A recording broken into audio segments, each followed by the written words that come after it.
Hi everybody, it's Annette from The Art of Intuition, and today we are going to talk about the reasons we do Ascension and why we do it and how we seem to start to stick out from the crowd the minute we kind of get into those phases, and why it is one of the hardest things we will ever do, and it kind of can have this feeling that it's going to be easy. And a lot of the videos you'll see talk about, it's easy, it's just bliss, it's magic, it's great. And those are parts of it where it is, but when you're out of those parts and you get into the other parts of it, which is a lot of what we focus on lately on this channel, are the other parts. Not those parts, the other parts. Because those are parts we really want to kind of really delve into, because those are the places where you start to doubt yourself in the process. And we start to doubt ourselves in the process. We feel like we've done it wrong. This isn't everyone else's journey. How come my journey is sucking and everyone else is having this great time? And there's a lot of doubt that comes in, and there's reasons for that, and there's reasons why we go down that road of how come it's working for everyone and not us.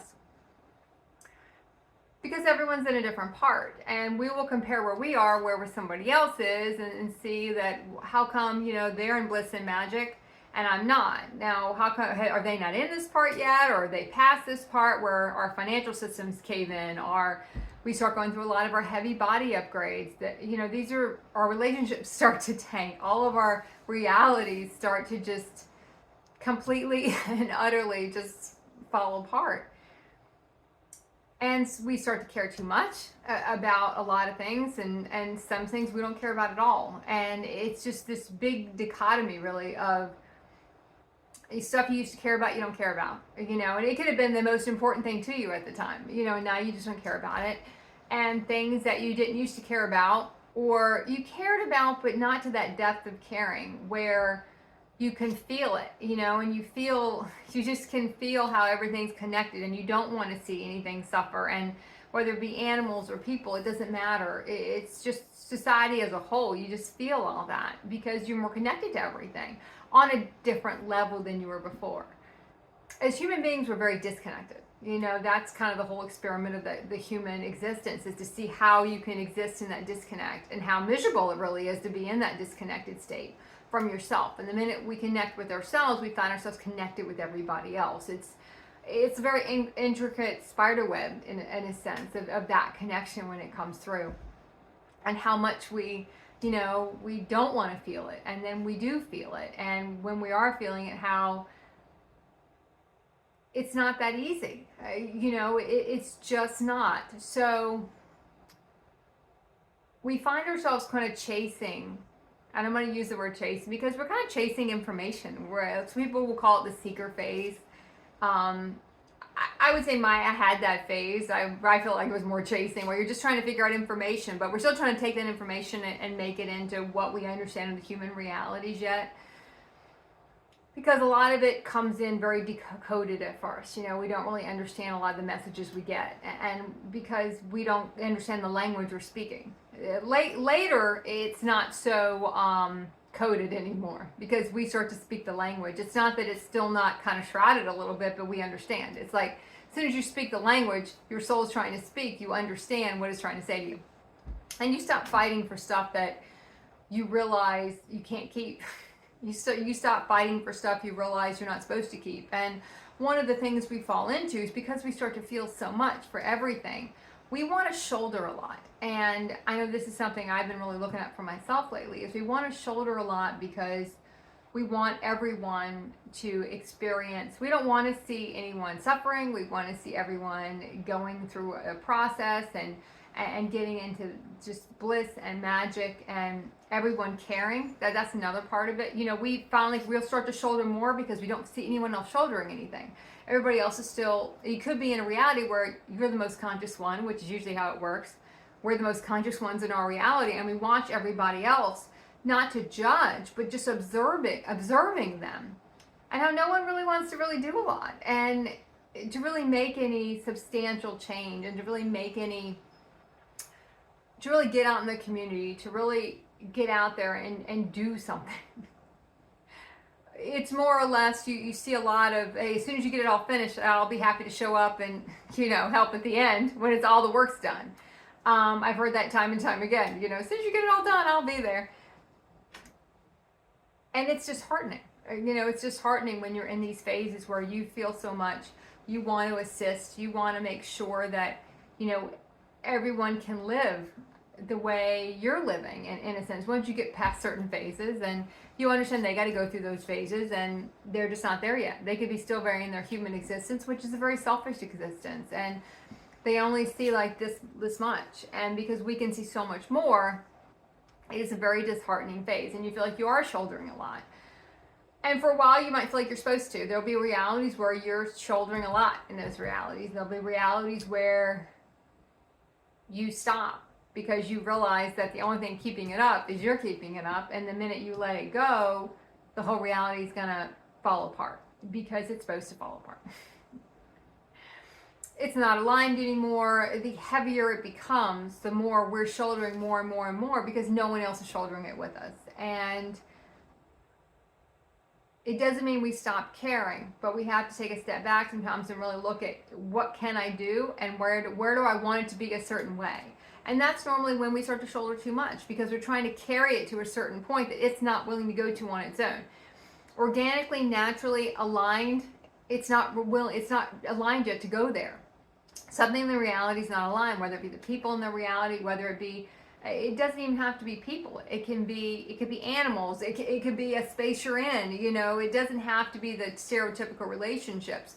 We want it to go one way because we feel like, oh, that would be easiest for me. And we feel like it would be the best for the other person in the reality, the other subsets of the reality. And we try to carry it there, and we try to really put it on our back and just get it there. We're gonna love it there ourselves. We don't care. We're just gonna get it there as much as we can, not realizing that that's not where anything wants to go. And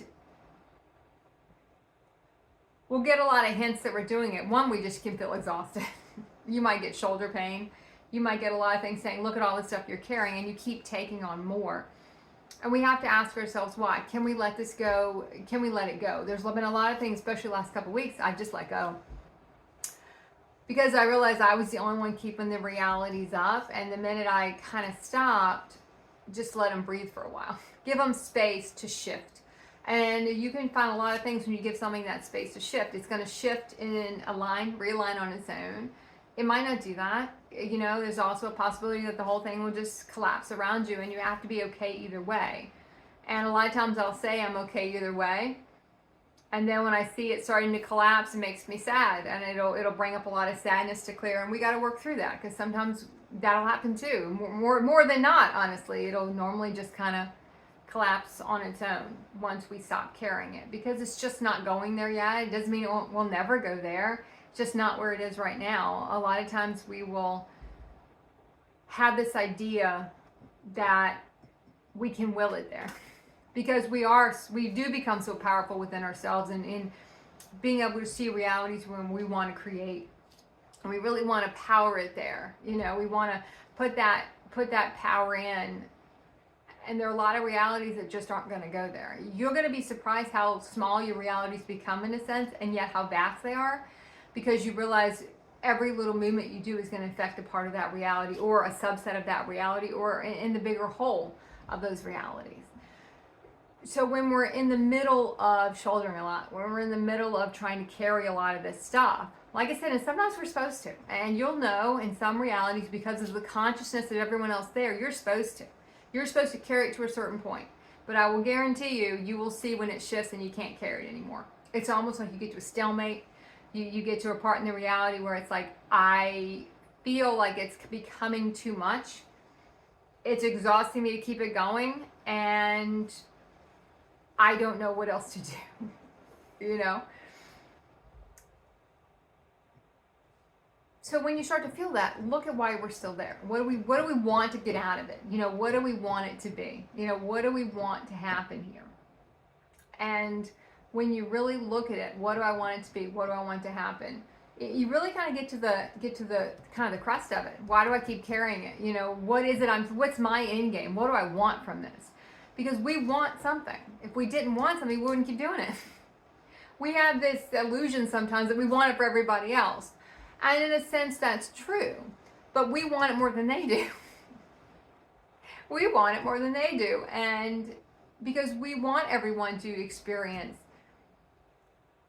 it's tricky. We want everyone to experience soul line realities, but we, on the other hand, we hate to see people go through what we've had to go through to get there. Even though we know that's a very pivotal part of the process. You know, you can't stay in human realities and make this really easy transition over to soul line realities. We're not programmed that way. We don't understand that way. Our bodies don't need time to reprogram. They need time to dismantle, in a sense. We need time to put everything back together. We need time to understand. We need time to understand what a soul line reality is, how different it looks. We don't build it the same way again. We have no money for long periods of time. Not enough money to really structure anything again or build anything again, because we can't be trusted with it. We just build the same thing.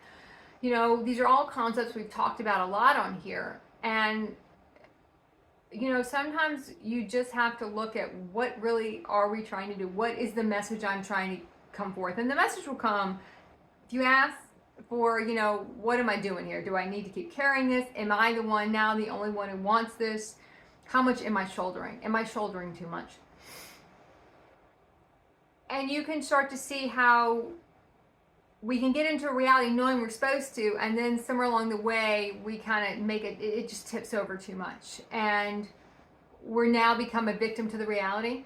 And you'll start to see that where you're kind of a victim to the whole thing, and that's clearing victim energy. But we can start going into those victim mentalities again, especially if that's the program we've been trying to clear. And I know for me that's been one I have seen through pattern through all my realities for all my life. So when I start going into that program, I know, one, I'm clearing the deeper program, and I have to say no to the program again. And that's how deep these programs run. I mean, it can be decades to get through them, or, you know, in Ascension, it goes a little bit quicker because we can see them. And you can see how, wow, now I'm really kind of I don't want to be, for lack of a better word, kind of just a slave to this reality now, and now I'm just a victim to the whole thing. So we're not chained to the realities. We can walk into them, we can participate in them, we created them for a reason, and we have to figure out what those reasons are. There'll be some you can see, some you won't see yet until later on. What's our role? When are we now overstepping our role? When are we trying to shift this into something it's not going to be? Can we give it space to breathe and see if it can get there on its own? What we might want to accomplish in 4 or 5 weeks might take, 6 or 7 or 8 months. We have to give it the time to align, and sometimes they don't align at all. Sometimes it doesn't work out, and a lot of times it won't work out. And those are the lessons we learn along the way, and that's when we start being able to assist other people, because we've done it and we understand this kind of works. This is where I start going off the rails a little bit when I'm trying to shoulder too much and you're taking on too much. So. And be looking for the messages you get. I know I was doing something the other day. I remember what I was doing, and I just flashed in my head Silas Marner, it was a book. I knew it was a book, but God, I couldn't have told you anything about that book, and it just popped in my head all of a sudden. And that's what will happen. Sometimes we'll just get a pop in there. It'll just pop in because we reach a certain level of consciousness where that's kind of important. And I was like, let me go look that book up. I mean, yes, I knew it was a historical book. Literature book that I read probably when I was in 11th grade, but I couldn't have told you anything about it. And at the time, it had a message for me in there. And I'm really looking at, and also, are we trying to get glory in a reality? Look at what we're glorifying in the reality. Are we trying to be the savior in the reality? That's the distortion of the Christ energy when we start to embody that. Am I trying to be the savior here? Am I trying to come in and save everybody? Because you can't. People are going to go through their own, or worrying about other people's journeys, because you see people starting to go through it. And you know what the road ahead of them is going to be. And you also know that they need it to be that way. Some people I know it's going to be a rough road. And every opportunity they've had to not make it a rough road, they haven't taken it. But I did the same thing. I knew a couple things I could see now. I go back and look. A couple things I could have done differently and made my journey a little bit easier. Would it still have been rough? Sure. But could I have made it a little bit easier on certain things I could have done? Yes. Certain messages I got, I just didn't want to do them. And I see people doing that all the time. constantly. You know, it's the same thing. What message can I take? What can I do? You know, and you see it, and you see other people just slamming the door over and over and over again. And you're like, oh, they're so going to suffer for that because I suffered for that, in a sense. You know, suffer in our human way of suffering because I didn't listen. I kept going on. Now I'm just going to keep going. It'll be fine. Like a Bond villain. It's going to all go to plan. I'm not going to worry about it. It's going to be fine. You know, I'm not going to worry about it. It'll work itself out. But it doesn't work itself out. Because these realities are built on, they're not built on someone else working it out. Especially when we know it's something proactively we need to do. It will not work out on its own. You know, there's something about giving something space. And then knowing when there's something we have to align. And those are two different ways to resolve realities. But normally we go for the, oh, let me let that work that out. Let me just let that work itself out on its own. It'll all go to plan when we don't want to do it. And when we really want to proactively get in there and do something, that's usually the one we're supposed to give it space. It usually gets the opposite, especially in the beginning of what our human wants to do. When we have a program running, I will normally go the opposite. When I can see my programs coming in and clearing more of those programs, I will go the opposite way. Get some space from it, walk away from it for a while. You know, don't take so much ownership on it in a sense, especially when you know you're assisting in other realities and maybe we're just doing too much. So listen to the messages you're getting. Look at where you're shouldering too much. Look at what you want to get out of it. Look at where you're trying to steer it. Because what we might think we want it highest aligned is not the way our human wants it. I'll guarantee you that. It's not the way our human wants it. It doesn't mean it can't be beautiful if we let it go organically to an aligned conclusion.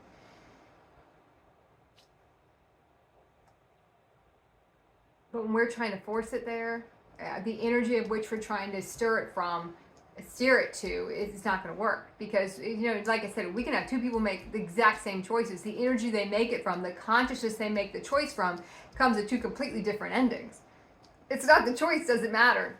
You could have made the same choice 20 years ago and it was a fucking debacle. You can make the same choice now and it ends beautifully. Because the consciousness you're working from is different. It's not the thing. It's not really the choice. It's where we're working from to make that choice that makes the difference. What programs are we running to make that choice? Can we see that? Can we really look at ourselves and see, okay, can I go here? Do I go here? What do I do? The choice never matters in a sense. It's where we come from when we make it. That's the energy, that's the tuning fork that sets that reality. That's the reality we're now in. We can always jump down to different realities and go, in a way, back to a lower frequency realities. That's why we never worry about repeating the same thing. Because we're not the same anymore. We're not the same, so nothing else is the same. So, okay. I'm going to leave it at that. Okay, keep practicing the art of intuition.